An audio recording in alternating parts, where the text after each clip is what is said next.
খুব শীঘ্রই ভিসা খুলে যাবে এই জাতীয় আশা আমি আপনাদেরকে দিতে পারবো না। তবে আমি আপনাদেরকে এটা বলতে পারি যে বিষয়টা নিয়ে আমরা কাজ করছি। আসসালামু আলাইকুম রহমতুল্লাহ। 42,000 দেরহাম জরিমানা দিয়ে শুরু হয়েছে জুলাইয়ের 1 তারিখ থেকে নতুন অভিযান। সেটা হচ্ছে যে এমারতিকরণ।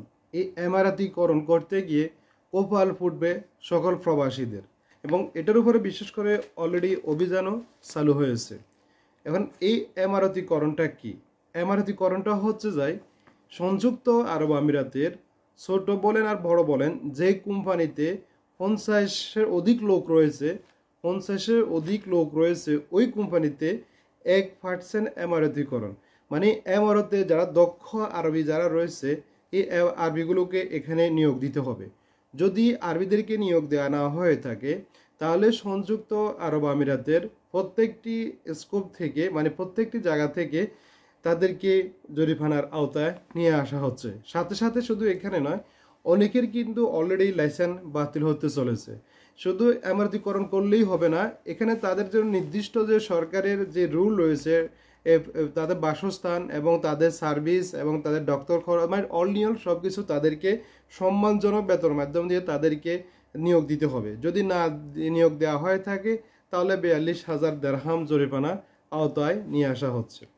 এর ভিতরে সংযুক্ত আরব আমিরাত সহ বিশ্বের অনেকগুলো কান্ট্রিতে বাংলাদেশের জন্য ভিসা বন্ধ করে দেওয়া হয়েছে, তার মানে জটিলতা সৃষ্টি করে দেওয়া হয়েছে। তার মধ্যে রয়েছে ছোটোখাটো যে দেশগুলো, আমরা নাম না বললে নয়, যেগুলোতে আমরা যাওয়ার ইচ্ছে ছিল না, ওই দেশগুলো পর্যন্ত বাংলাদেশের ভিসা বন্ধ করে দিয়েছে। তো এখন এই যে 5 তারিখের পর থেকে বাংলাদেশে যে ভিসা জটিলতার মধ্যে প্রথম রয়েছে সংযুক্ত আরব আমিরাত, যেখানে ট্রান্সফার বন্ধ, আউটসাইড ভিসা বন্ধ এবং হাই প্রফেশন ভিসা বন্ধ, লেবার ভিসা বন্ধ, যাই কিছু সবই মোটামুটি বন্ধ করে দেওয়া হয়েছে। এবং তার মধ্যে কয়েকটা হাই প্রফেশন ভিসা হচ্ছে অনেক জটিলতার মাধ্যম দিয়ে, যেটা মানে না বললে নয়, মানে না হওয়ারই মতো এই জটিলতা এমনভাবে সৃষ্টি করে দেওয়া হয়েছে যেখানে শতকরা 1টা বা 2টা ভিসা আবেদন করলে হচ্ছে, বাকি ভিসাগুলো কিন্তু হচ্ছে না। তাই আপনাকে আমাকে সতর্ক হতে হবে এবং আপনাকে আমাকে আওয়াজ তুলতে হবে। এখানে শুধু আমাদের দোষ দিয়ে, প্রবাসী দোষ দিয়ে লাভ নাই। এখানে একটা দোষ যারা আছে, অসাধু ব্যবসায় যারা আছে, দালাল চক্র, তাদেরই। বাংলাদেশ থেকে বিভিন্ন এজেন্সিগুলো আছে, এই এজেন্সিগুলো যদি সঠিক এবং নিয়তে যদি কাজ করতো তাহলে আমাদের পরিস্থিতি কিন্তু এই জায়গায় দাঁড়াতো না। শুধু এখানে শেষ নয়, আরও ব্যর্থতা রয়েছে আমাদের বর্তমানে যারা আছে রাষ্ট্রীয় দায়িত্ব, যারা আছে উপদেষ্টা মণ্ডলী থেকে শুরু করে স্বরাষ্ট্র মন্ত্রণালয় বা যারা আছে পররাষ্ট্র মন্ত্রণালয়, এদেরকে ব্যর্থতাও কিন্তু এখানে আপনার দোষ দিতে হবে। কারণ তাদের কারণে কিন্তু সংযুক্ত আরব আমিরাত সহ বিশ্বের প্রায় কান্ট্রিতে ভিসা জটিলতা সৃষ্টি হয়ে গেছে। তারা কোথাও আমাদের জন্য এটা নিয়ে কোনো নিরসন কাজ করতেছে না। তারা শুধু কাজ করতে সেটা যা নির্বাচন নিয়ে। এখন এই মুহূর্তে আজকে থেকে শুরু হয়েছে, সেটা হচ্ছে যাই সেনাবাহিনী প্রস্তুত নির্বাচন করার জন্য, সেনাবাহিনী প্রস্তুত, কিন্তু এখনো সরকার প্রস্তুত না। তো তার সরকার যেহেতু প্রস্তুত না, সেনাবাহিনী প্রস্তুত আছে, তাহলে সরকার কি চায়?